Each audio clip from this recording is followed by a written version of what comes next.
Our final guest today is quite simply one of the biggest selling authors in the world, and her debut novel, A Woman of Substance, charmed millions on both sides of the Atlantic when it was released a staggering 30 years ago. Since then, she's written a further 25 blockbusters about the wealthy and the fabulous, and is now back with her 26th book, Playing the Game. Please welcome Barbara Taylor Bradford. Thank you. So, two girls to lead. Two Leeds girls, I know. Indeed.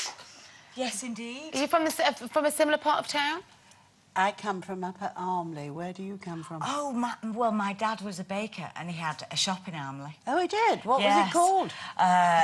His surname was Moxon. It's many years ago. I don't remember And it was on Mickley Street in Armley. I don't know it. But, you know, I did go to school with Alan Bennett, but we never knew that. We didn't know each other at school, but we found out later that we'd gone to the same kindergarten.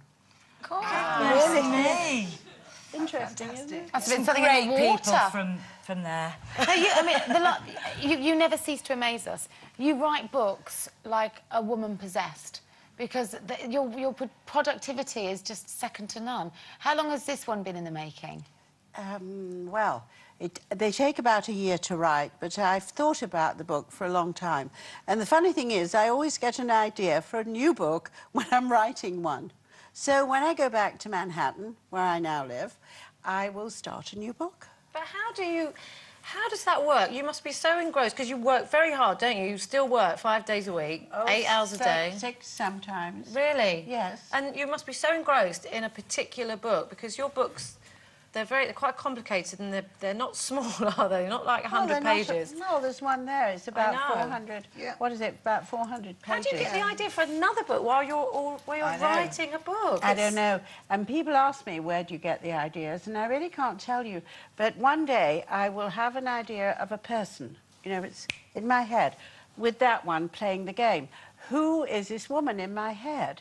And I think, well, what I thought about Annette, I didn't know she was Annette at the time, but I thought, oh, this is a successful woman, a woman who is going to become quite famous with something she does in her work, and then is afraid, because she is afraid her fame will reveal a rather mysterious past. So you're saying the character comes first? Oh, always. Character is plot. Character is destiny. Really? What you are, and what we all are, our characters, will tell us the life we lead. So show us the life. But she's an art dealer, isn't she? Or she becomes an art dealer. She's an art consultant and historian, and she does sell paintings, but she doesn't have a gallery. Are you interested in art? Or... Oh, yes, yeah. I love art, So and I knew a lot about it. So, But I still had to do a lot of research. And she discovers the criminality in the art business. Which is huge. Yes, because of fakes and forgeries.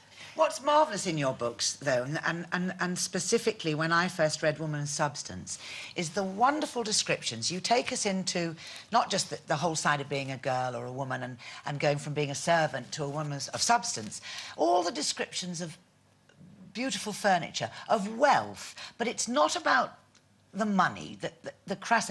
It's about wanting to aspire to beautiful things, which I think is a great thing for young people now, young women, why it's still popular, this book, because you think, oh, you enjoy the beauty of these objects, a desk or a painting, and that inspires people, I think. I hope so, and I think actually what I'm trying to do is show how a woman who is an ordinary woman but has some sort of extraordinary talent, and it's about, my books really are about ambition and making a better life. Yes. Because they don't all start rich. You know, people say I write about rich people. I don't. I write about women who have nothing and who get there. Yes. Well, that's you, because isn't it? they look for the stars. You can reach for the stars. Self-discipline yourself? Oh, I Do you always have to force have yourself to work, or because you work from home, do you find it, as soon as you get up on a morning, you've got to go and do some more? Yes, because it's for me, it's another adventure. When I start a new book, I know the storyline and I know the character. I must know that main character inside out. Because when she enters my book at the age of 39 in Playing the Game, for instance, she hasn't had no life. So I always give her a full background. You've got to know the backstory. Yes, I've got to know the backstory. But every day it's an adventure. because I don't quite know what's going to happen. Well, your characters inevitably end up being incredibly successful, and with success comes enormous wealth, and that's certainly been true of you. You've sold 81 million books. Yes, it's that's a lot. staggering. Worldwide. And I hope you don't mind find this crass, but you have been ranked as one of the richest women in the UK. So, how important was wealth to you? And was it a driving force? Was it something that inspired you? No, I never thought about it. People say to me, who want to write, they say, you know, I'm going to be like you. I want to be famous. I want to make a lot of money. And I say, then you're not going to do it, because that is the wrong motivation. You've got to want to do the work. Yes. You've got to want to be a novelist. You've got to get...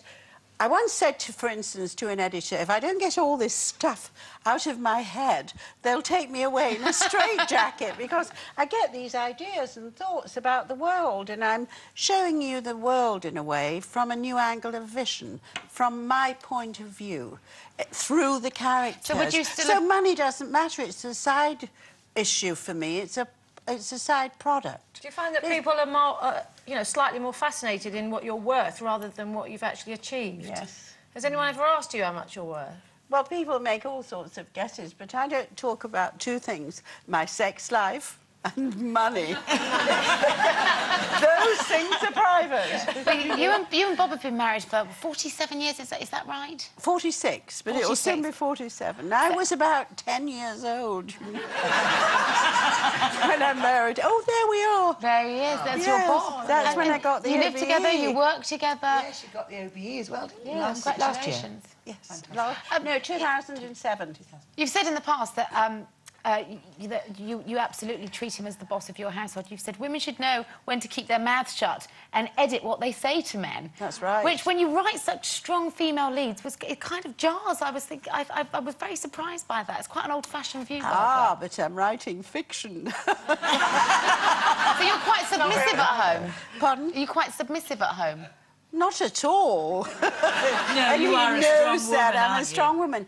But, you know, I think the worst thing that a woman can do is, if you're having a quarrel or a row or a disagreement, words do hurt. And I think you have to be careful what you say, because you can't really ever take them back. And Bob and I do have our disagreements about things, and I walk out at the end of my few minutes of saying what I want to say, and I come back with a cup of tea, or I'll put my head around the door of his den and say, do you want a cup of tea, or do you want a drink, or let's forget Is that your about white flag? that. Yeah, Yes, peace on earth. of course, because men, although he does it too, I must be fair to him, but mostly it's a woman who does the white flag Peacekeeping. bit. Well, Barbara, you know. thank you for coming back All right, today. I love coming all the to way from New York. meet you, all of Barbara you. Taylor Bradford, It's great. everyone. Thank you. Thank you. That's it. We're back tomorrow, 12:30.